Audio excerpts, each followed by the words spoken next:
Welcome to another episode of A Come Together.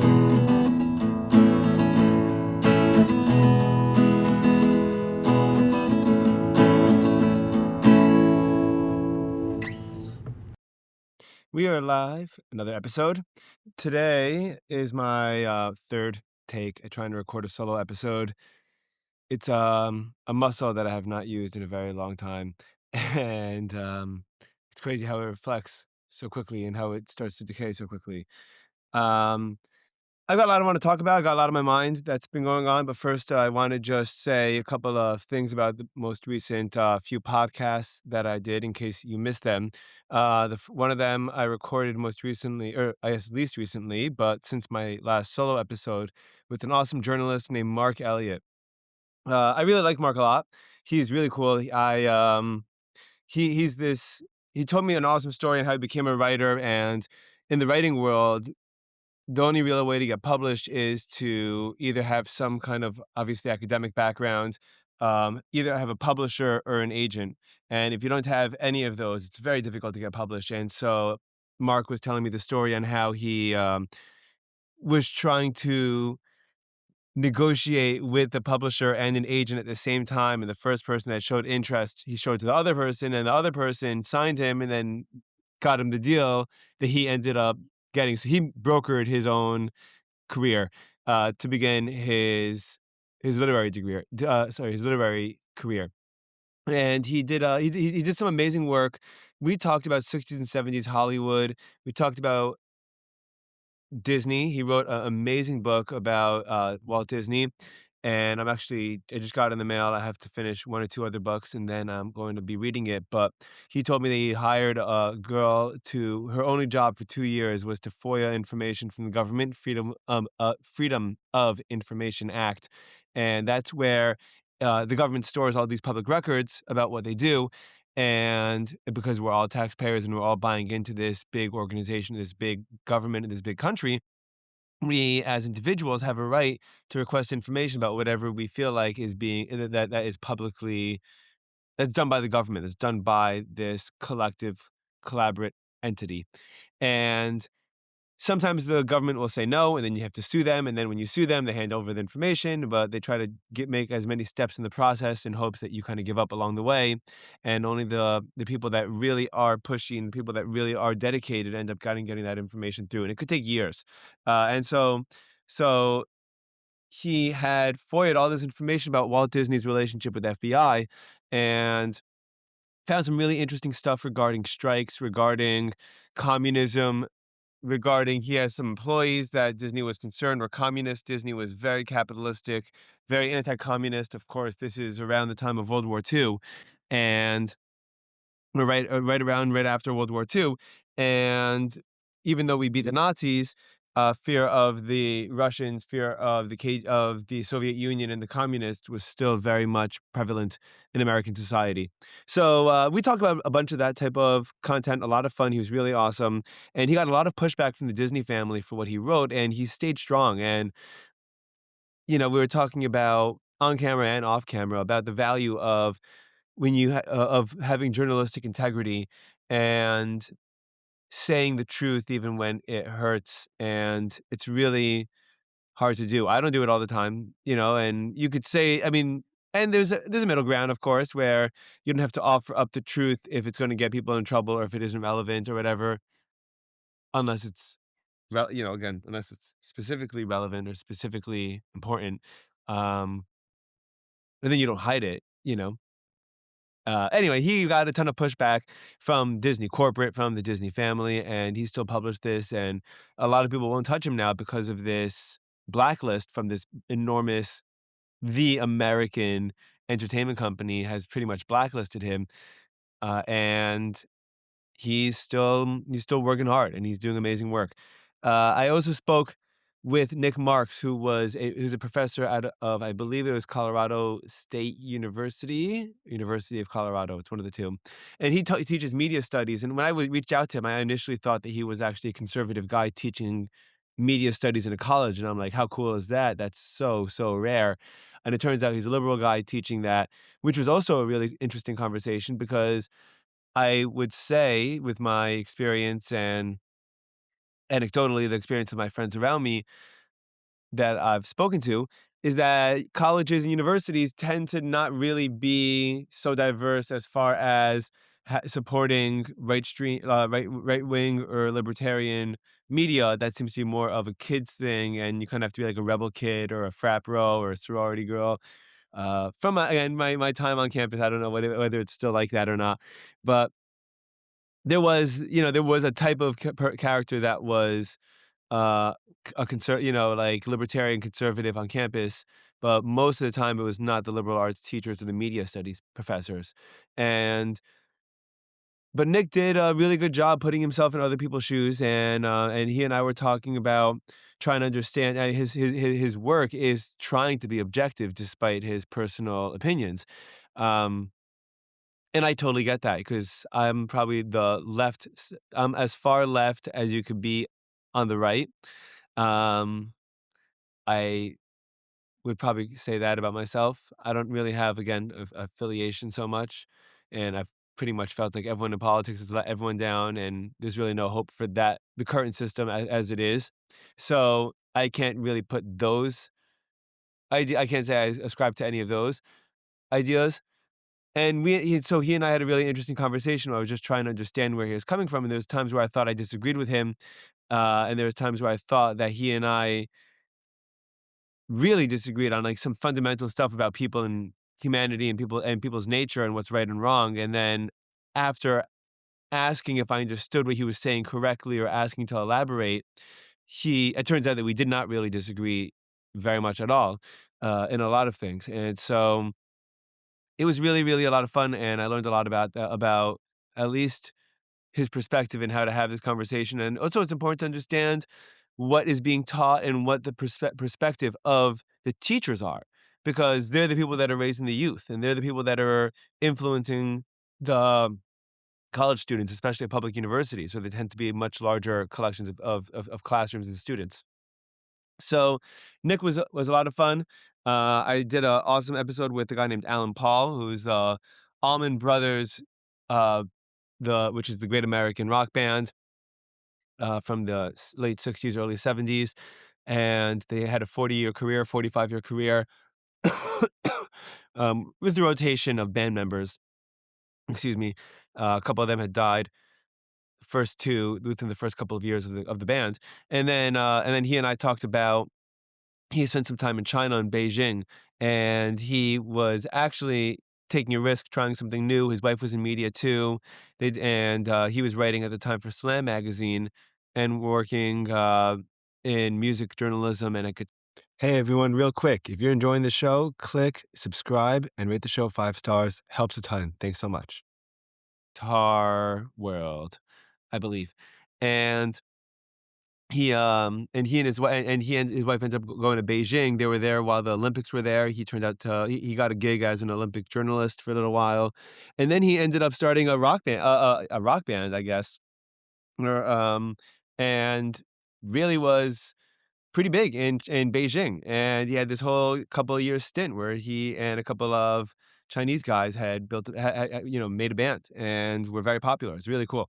So that he had a great story. We had a ton of fun in our conversation, and finally, Dr. Karen Barrett is a musician and studies creativity and studies the impact of music on our brain, studies dementia, and our aging brain, and how music can help activate different parts of our brain, recall different associations, and those are important to exercise because when God forbid, and we shouldn't know about this, but if people get dementia, or some kind of form of that, it's the neural pathways are decaying or they're completely breaking off at certain points, and so our brain isn't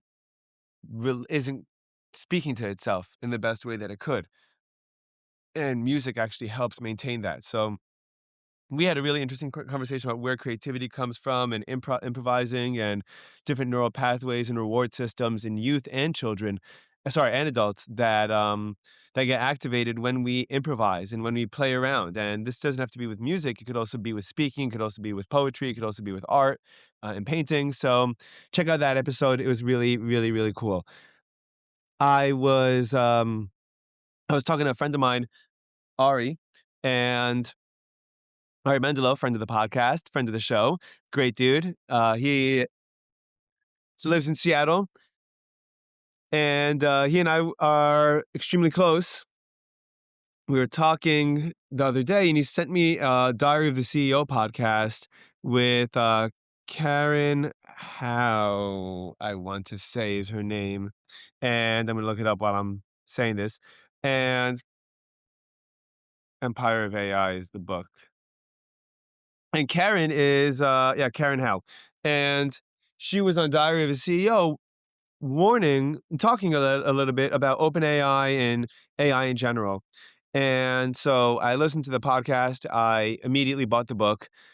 I got to be honest, the topic is such an interesting topic, and she really does provide a lot incredible information and context to people that don't know about the whole world of AI. Because, like any other world, and I've talked about this in the podcast in a lot of different capacities, as for example, like I've gone into UFC and the MMA world, you find out that there's you know, there's a whole universe within this. There's the body trainers, there's the dietitians, there's the recovery people, there's the functional medicine people, there's the actual, the actual martial artists and the people that and the different forms of fighting, and then the cardio people and the strength people, and then you have the actual drama and the stories of the people where their backgrounds were from and where they came from and what their fighting history is, and everyone's got a story, and he cut 30 pounds to fight, and he cut 10 pounds to fight, or he's going up or down a weight class. And you have all these incredible, incredible stories and details, this whole little world in and of itself. And it turns out, obviously, that you have this with AI, but the AI world is old and rich and a lot more impactful than I think any of us realize. Than I think most of us realize. And this book, Empire of AI, does an amazing job, at least outlining to the basic reader, to the regular, relatively uninformed reader, about different concepts to generally be aware of. So, for example, OpenAI always started as a safety company, but as a safety company has some kind of paradoxical relationship with making money. Because in order to be the lead safety company of the world, you need to be at the top. You need to be at the head of the game, right? OpenAI, which is a startup, um, was competing with AI companies like Meta or like Google or like Apple or Amazon. And these companies have been developing AI for years, as these enormous conglomerations that have the GDP of countries at a time.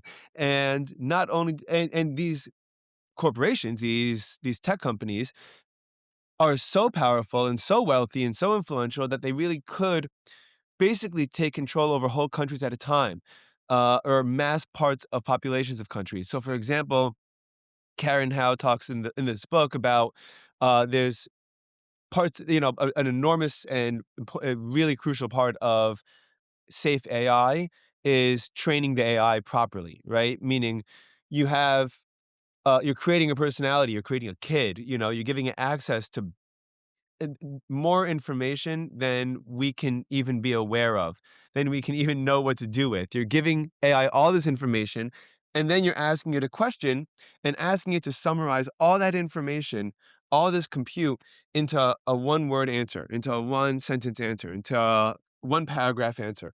And what that ends up doing, we can't predict what it's going to say or what information it's going to draw from, because we don't know all the information it's drawing from. It's like, take all of Twitter, take all of Facebook, take all of Google, and tell me how to water my tree.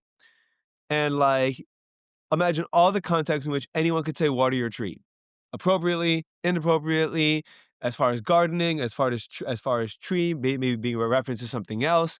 And all of Google, all of YouTube, all of X, all of Twitter, whatever it is, all of Quora and all of Reddit, and give me that information in a paragraph. We can't predict what that's going to say, so we have to train it. We have to train it what's appropriate. We have to train it what's acceptable. And there's the more advanced training, and then there's the more lower level but equally important training, which is basically manually teaching it this is acceptable, this is not, this considered appropriate, this considered okay. For those jobs, for the lower the bottom tier of training AI, and this industry has been around for a long time. Meta and Facebook infamously, um, have I mean, people. It's a completely inhumane job because what you're doing is you're subjecting people to tens to days, months, years of. I mean, these people. If you're in Venezuela or you're in Kenya and you're getting hired by OpenAI to to teach AI what's considered a sexually explicit or gory or violent image, right? You're looking at all this stuff, all these images, or all these text descriptions and sentences and quotes and paragraphs and essays even at a time, and you're reading and seeing the most repulsive, disgusting, ugh, terrible, terrible stuff. The darkest stuff on the internet's there, and we're paying people $1 to $4 an hour to spend 20 hours a day trying to training AI what's acceptable or not. So that's just one component of the AI world and AI safety. And in order to train the AI to do this, we need to make money. In order to be able to make money, we have to sell our products, or at least have to commercialize our products, because that's the way that America works. You could get people to invest in you, but then they expect something out of that investment. So, for example, when OpenAI made a partnership with Microsoft, and Microsoft initially, I think, gave them $1 billion, then 10, and I believe they're up to $100 billion. But double check me on that. Uh, Microsoft's not doing that for free. They're expecting returns. They're expecting, hey, I gave you $1 billion. What do you have to show me for that?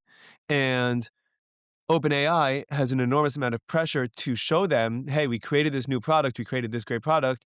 But if they're so focused on safety and they're so focused on, wait, we can't advance until we make sure that this machine, that this software, that this code, that this bot, whatever this is, this AI is operating in a way that is safe and predictable and within the confines of the restrictions that we set for it. If they don't have time to do that, then OpenAI is essentially at a constant state of civil war over whether to be safe or not. And this is supposed to be the safety company too. Um, it's all too crazy. It's all too crazy. Then there's obviously the economic potential issues of AI, and this is something else that that Karen Howe talks about, where, for example, um, I actually don't remember if she talked about this in the book yet. She talked about the environment. I'll get to that in a minute. Um, but I think I read online maybe then about an AI tax, and so this would be that we're gonna the government would switch taxing labor from people to taxing labor of AI. If AI is going to take jobs away from people and going to generate so much productivity, it doesn't make sense to tax the citizens that are working on a much smaller scale at this point in time in humanity for America. And instead, we should be taxing the companies and the corporations whose AI are creating those values and taking those jobs and generating that value. And then you take a common pool and you redistribute it to people who don't have jobs anymore because they lost all those jobs to AI. And then you wonder, well, what are we going to do when we have no jobs, and what are we going to do when our jobs are meaningless or useless and everyone's on social media all day or on drugs all day or constantly consuming something or buying something, and then humanity ends up like in Wall-E. Yeah. You don't want that either, really. So you got to think about those repercussions, and you got to think about what to do financially. You got to think about the fact that AI, in order to work on the scale that it is working, in order to grow on the scale that it's growing, it needs data centers, and for data centers require, excuse me, resources. And resources include all the resources that humans need, like real estate, and land, for example. Chile is an example of a country that is basically being used to mine AI components, minerals, and the real estate and land is being used as centers for data, and it has to take clean water. The data centers, they have to take clean water because water from pipes and water from and the minerals in waters that are used. So sorry, context. You need water for cooling. The reason why you need to cool these sensors is, imagine if you have a computer and you're overworking the computer, it gets warm, it gets hot. Imagine you have 100 computers or 1,000 computers.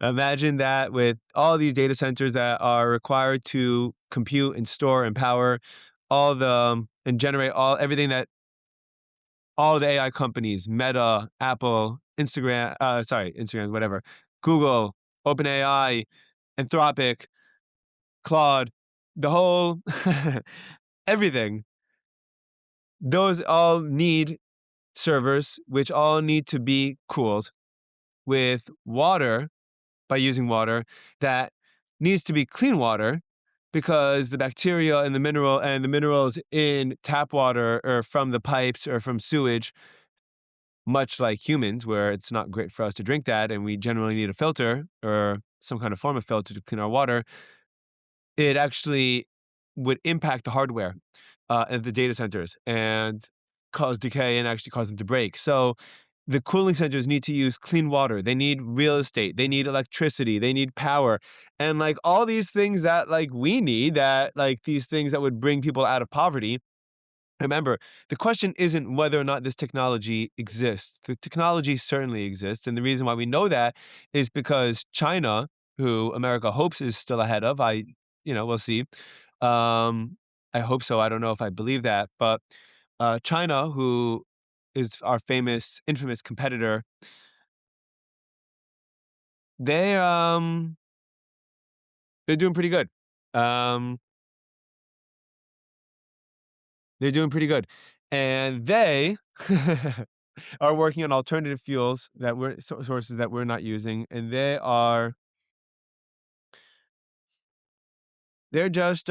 stepping up in ways.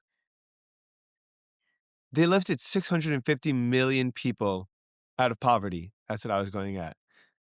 They lifted almost double the population of the United States out of complete poverty.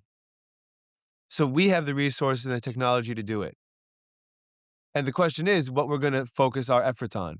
The AI companies and the AI world and the leadership, these tech bros in Silicon Valley, um, their excuse for using all these resources for AI and not for people at the moment is because down the line, AI is going to be such a great tool that no one's going to need anything. And so we're just making it short-term pain for a long-term gain.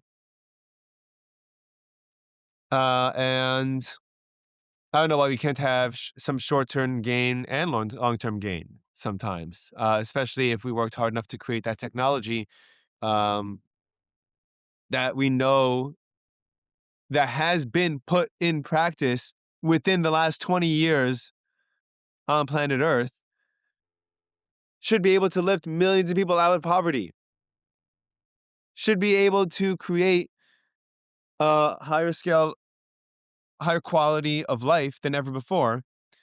And even if you want to say we do, which I do think we do, obviously, I think most of the world, even in the worst parts of it, was probably better off than they were 50 years ago or 100 years ago. I gotta believe. I think so.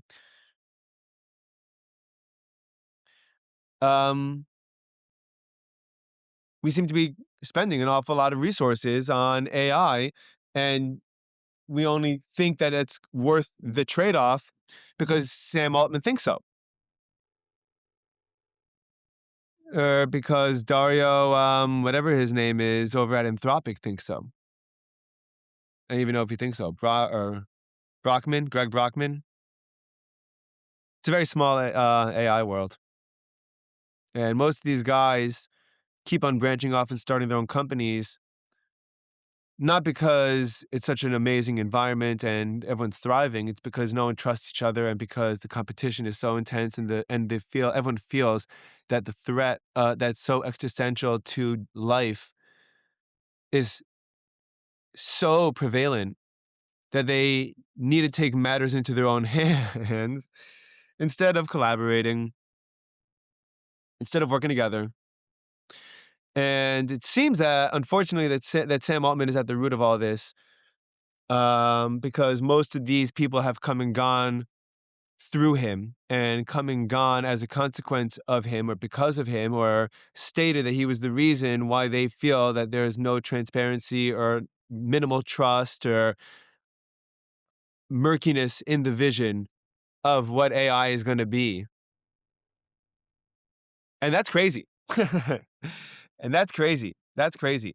So I don't think that, and I think there's a lot of amazing avenues of science for us to be able to go down. I think there's a lot of avenues of life, of technology that we can go down to improve everything without having to necessarily make these enormous sacrifices on such a grand scale, or at least have a little bit more of a diverse perspective as to what the actual end goal is and who's going to accomplish it. And 25% chance that it's existential to humanity, 1 out of 4. I think that, like, we don't need to continue down, like, we could hit the brakes with that, and we could focus on other sciences. We could focus on implementing nuclear. We could focus on, and then, I mean, we could catch up. We could catch up on what it actually means. And this is actually an important part of AI too. What it means to be a human, what it means to be a person. What does it mean to be creative? What does it mean to work? What's the purpose of working? And when our jobs are gone, when we don't need to work, when there is universal basic income, when we are all living on that Wall-E ship, what are we going to do? Are we going to be distracted? How do we find meaning? Elon Musk is so concerned about preserving consciousness, but we're not focusing on exercising consciousness. We're not focusing on exercising its muscles. In fact, everything around us has been put here to decay it, including the things that I'm habitually doing on a regular basis. I'm on social media a lot. I'm on my screens a lot. I am not present a ton. I am not looking around my backyard and thinking, I should play with my kid there often enough. I'm not looking around at my neighbors like someone to talk to, and a relationship to have, and a band to start, and and a bonfire to have, and a concert to go to often enough, because I'm in my own head listening to the podcast about how the world's ending. So is humanity going to be preserved? Probably. But what does it mean to be a person? What does it mean to have value? What does it mean to have meaning? Um, I'm happy we have religion. I'm really, really happy in times like this that we have religion. And I'm really, really happy times like this that I have Judaism, and that the Western world has done so much to divorce itself from religion because, and I actually do understand this, there is, for a lot of people, and historically was, an enormous amount of dogma that goes with religion. That is to say that a lot of times if someone says why, you say, shut up because I told you so. And a lot of times and every time there is a why, and every time there is a how, and every time there is a so what. And the question just is, are you willing to ask those questions? And what does that mean? And the people that are dogmatic are the people that don't want to answer those questions, or don't want to look into those questions. Or the dogmatic people are the people that don't, that tell you to be quiet and to, no, it can't be right. What you're saying isn't right. If it conflicts with my perception of reality, it cannot be the case.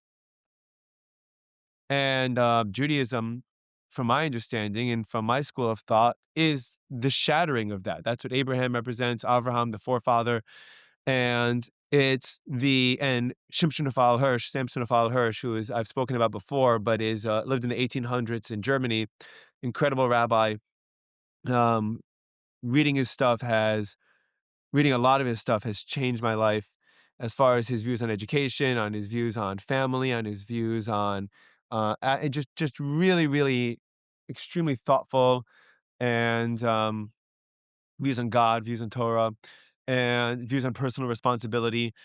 And one thing that he is constantly, constantly emphasizing, and I think that this is something that we sorely, sorely need in our society, is the idea that there is a greater moral objective good, and humanity is objectively flawed, and we are constantly on the search to get closer to that objective good.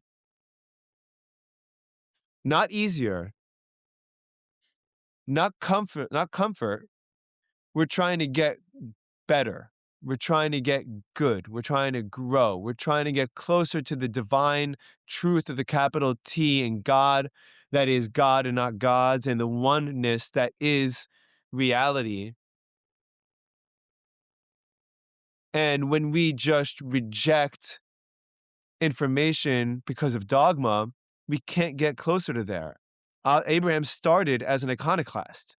That was the way that he found God, was by breaking down perceptions. The way he found God was breaking down dogma and saying that doesn't make sense, that doesn't make sense, something must make sense, and then communicates with the universe in some kind of manner. And again, there is so many layers to reality. There's so many layers to consciousness. There's so many layers to the world around us. And we've been talking about this forever. Forever. All religions, ancient religions, modern technology, the story of the Matrix is just another story of the story of God, and this world is something that, is some kind of preparation for the world to come, and reality is layered, and God created the world and with different stages of development and evolution and I mean just layers of reality and layers of meaning. And we have to try to get better, not to confuse ourselves for the end all be all. And what it seems to me be, and what Sam Altman and what these tech billionaires, Peter Thiel, who's his mentor, by the way, um, original backer, introduced him to his boyfriend or husband in the hot tub, 3 o'clock in the morning, ketamine parties and stuff like that. These are people that are more interested in preserving themselves forever than elevating themselves to be a part of a greater truth or reality. And Sam Altman, oh crap, I forgot the company, um, signed up to be part of this company. Hang on, I think he was helping fund it, and brain upload that they was gonna upload his digital consciousness and his brain. Ah, oh, 2018.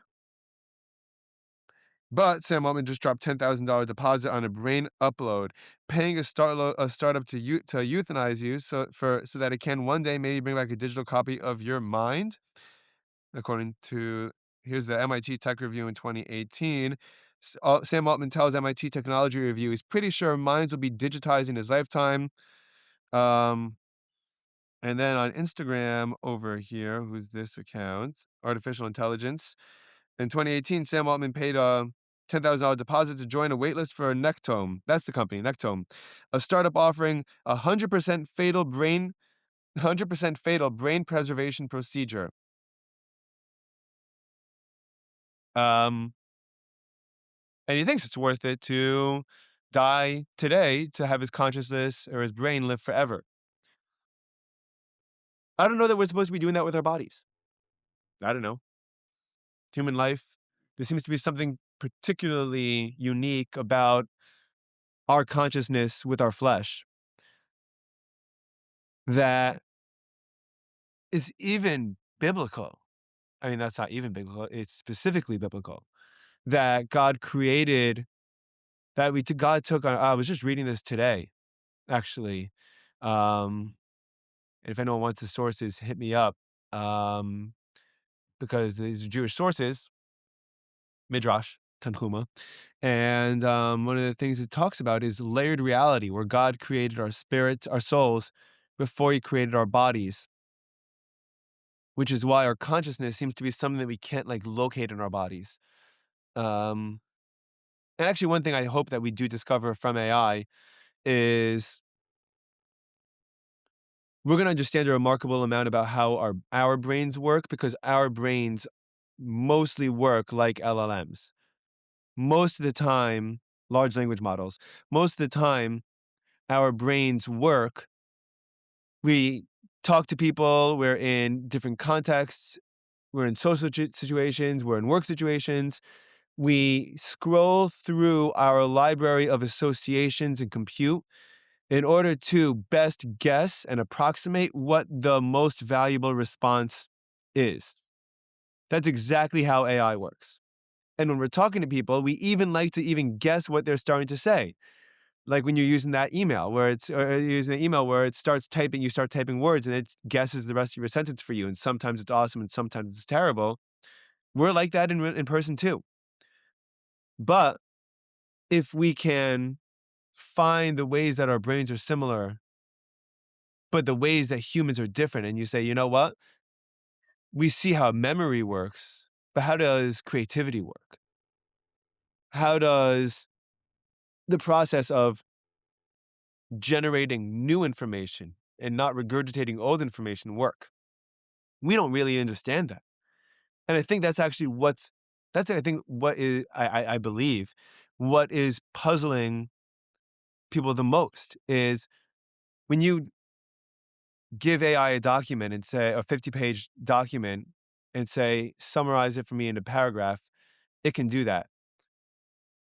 If you say, what do you think is now going to be a consequence of this 50-page document? We have no idea where it comes up with with those kind of answers, and we have no idea how people come up with those kind of answers. Um, all this, I think, is to say that we have a lot to look forward to, I believe, but I think we have to tread very carefully because we are hurtling towards an AI cliff that could affect all of us, our perceptions of reality, what reality is, what news is, what work means, what life means, without necessarily having those answers. And we're going to be forced to confront it a lot sooner than I think. I think it's happening now. It has to be happening now. Most people's, Tim Dillon said this the other day, and it was the other week or the other month, and it was so true. It's like most jobs are BS. Most jobs are not real. Most jobs you don't need to be doing, and the reason why you're doing it is to make you feel good now. That's it. That's it. But then we got to identify what's worth quitting your job for. What's worth building on the side that you love, that you want to create, that you need to create. So interesting. I've been playing guitar for 5 years, and I think it was really valuable because I never was crazy about the guitar, but I taught myself the discipline of practicing something and playing and getting better at it, even if it wasn't natural or even something that didn't necessarily always speak to me, because guitar was not the instrument that spoke to me. It was always piano. And then a couple of days ago, I sat down with ChatGPT and it gave me a couple of finger exercises and a couple of scales and chords to practice and learn and start to coordinate a new skill and learn piano in my head, and just the f I got this incredible feeling of passion and appreciation and awe and depth that a guitar never gave me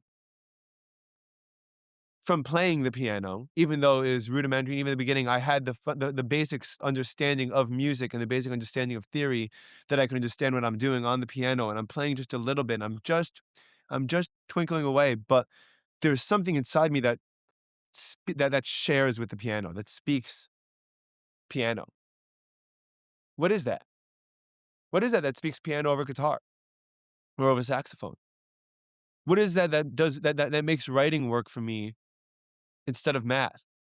And losing myself in writing and losing myself in a podcast and losing myself in a conversation with someone and just seeing where things go, or just in a flow in a basketball game, or in jujitsu, and you're just gone and you're in the moment and you have no idea where this creative explosion comes from. We're gonna ha- we have the potential to start to figure out how to identify that now. That's what we should be focusing on. That's what AI could help us do. It's not gonna help us hey, listen, it could help preserve you in the way that you are in your ridiculously limited form forever if you want, but we could use it to discover so much more. We could use it to do we could focus on so many different things. We could use it to focus on different sciences. There's a you know, I think there's a lot of potential for good. I don't like to be doomsday-y, even though I am scared. I think that being scared does not mean you have to be glass half empty. Just means you have to be vigilant. Just means you have to be thoughtful. And I think that we can do great things. I have a lot of I've been reaching out to a lot of people about the economics of AI and the downstream potential implications of what it would mean for society and money. And we know that economics tends to drive everything: war, civil war. It even I mean, countries that are rich have a lot, or tend to be a lot more morally or socially quote unquote developed. I don't know if I agree necessarily, but I think that people would say that. If it comes to if you go to the supermarket and there's only it's and it's get food, or your kid dies, your supermarket experience is gonna be very different about letting the person go ahead of you in line or take that last piece of chicken in the supermarket. So, abundance leads to potential of flexibility for morality, and abundance leads to potential for creativity and meaning.